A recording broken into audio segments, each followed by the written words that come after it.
దోసకాయ కొత్తిమీర పచ్చడి టేస్ట్ అయితే అద్భుతంగా ఉంటుందండి.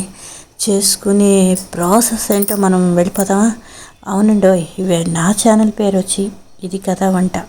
అయితే ఈ నా వంటలో ఈవేళ కొత్తిమీర పాత పద్ధతే, కాకపోతే అసలు ఆ రోటి పచ్చడి అనేది మర్చిపోయాం అందరూను. మిక్సీలో మనం ఒక తిప్పేసుకుందాం, సరే అయిపోతుంది. 5 నిమిషాల్లో అయిపోవాలి ఎవరికైనా సరే. ఈ రోజుల్లో వంటలు పిల్లలందరికీ కూడా చాలా స్పీడ్గా అయిపోవాలి. అందులోనూ ఇలాంటి రుచులు అనేది వాళ్ళకి అసలు అవసరం లేదండి. దోసకాయ ఆవకాయ వరకే పరిమితం. ఫంక్షన్లో వాటిల్లో చూస్తాను కదా, ఇలాంటివి అనేది చేసుకోవరు. కూర అయితే వండుకుంటారు అంతే, అంతవరకే. నేనైతే ఇప్పుడు పచ్చడిలోకి వెళ్ళిపోదామా? ఈ పచ్చడి చిన్న ముక్కలు చేసుకుంటే నోటికి పులుపుల్లగా తగులుతూ ఉంటే మామిడికాయ పచ్చడి ఎలా ఉంటుందో మెంతి బద్దలు ఇలాగే ఉంటుందండి పచ్చడి కూడాను.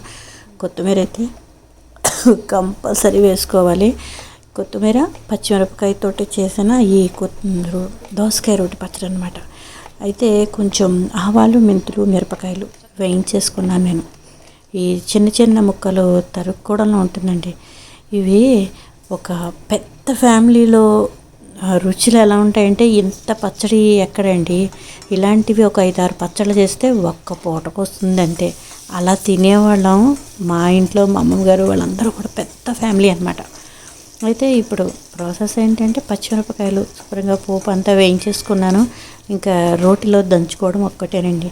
ఈ రోటిలో దంచుకుని చేసుకునే ప్రాసెస్ కూడా అలా ఒకళ్ళు దంచితే ఒకళ్ళు చేసి పెట్టేవారు. ఇప్పుడు అసలు ఓపికే లేదండి. తోటి కోడళ్ళు ఉండేవారు. ఒక పెద్ద కోడలన్నీ అందిస్తే చిన్న కోడలు చేసేవారు. అలా ఉండేవండి. ఇప్పుడు ఏమీ లేదు, ఎవరి ఫ్యామిలీలు వాళ్ళకే పరిమితం. ఒకళ్ళంటే ఒకళ్ళకి పడటం లేదండి. ముందర ఒకళ్ళు చెప్పింది ఇంకోళ్ళు కూడా నచ్చట్లేదు. వాళ్ళు చెప్పడం ఏంటి, మా అన్న శాసించడం ఏమిటి అన్న ధోరణిలో ఉన్నారు. ఈవేళ నా పచ్చడి అయితే ఈ విధంగా అయిపోయింది. ఈ పచ్చడికి వేయించిన కారం ఉంది, ఆవాలు, మెంతులు, మిరపకాయలు వేయించిన కారం ఇలా పప్పులో కానీ పులుసులో కానీ వేసుకు తింటే ఇంకా మనం వేరే పోపు కూడా పెట్టక్కర్లేదండి. అంటే ఫ్లేవర్ మొత్తం పప్పు అంతా కూడా కారం బాగా పడుతుందన్నమాట. చాలా బాగుంటుంది టేస్ట్ అయితే. నేను అలా కారం కొట్టి కూడా ఉంచుకుంటూ ఉంటాను. అప్పటికప్పుడు పోపు పెట్టినా గమ్మని స్పీడ్గా అయిపోవాల్సిన క్యారేజీల టైంలో, మా పిల్లల టైంలో ఈ విధంగా వండుతూ ఉండేదాన్ని అనమాట. ఇవి కచ్చాబిచ్చాగా దంచుకుంటానంటే మొక్క నలిగింది లేదు అన్నట్టుగా అనమాట. అలా దంచుకుంటే మనం తినేటప్పుడు అన్నంలోనూ కలుపుకు తినేటప్పుడు మొక్క మనకి నోటికి తగులుతూ ఉంటే ఆ రుచి వేరుగా ఉంటుందండి. ఇదండి మా పచ్చడి, మా దోసకాయ రోటి పచ్చడి. కొత్తిమీర వేసి టేస్ట్ వేడి అన్నంలో తినాలండి ఈ పచ్చడి. నేను అన్నం చల్లగా ఉంటే బాగోదు, నేను చెప్పేస్తున్నాను. వేడి అన్నంలో ఈ పచ్చడి కనుక వేసుకొని కొంచెం నూనె కానీ, పప్పు నూనె అండి, నెయ్యి కూడా అన్నం, నేను పప్పు నూనె వేసుకొని తింటే చాలా బాగుంటుంది.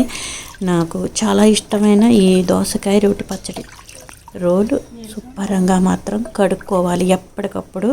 మనం మిక్సీలో అయితే పనిమైలకి వేసేస్తాం. ఈ రుబ్బు రోలు అయితే ఎవరు చేసిన వాళ్ళే కడిగేయాలండి. రుబ్బు రోలు తిట్టుకుంటుంటా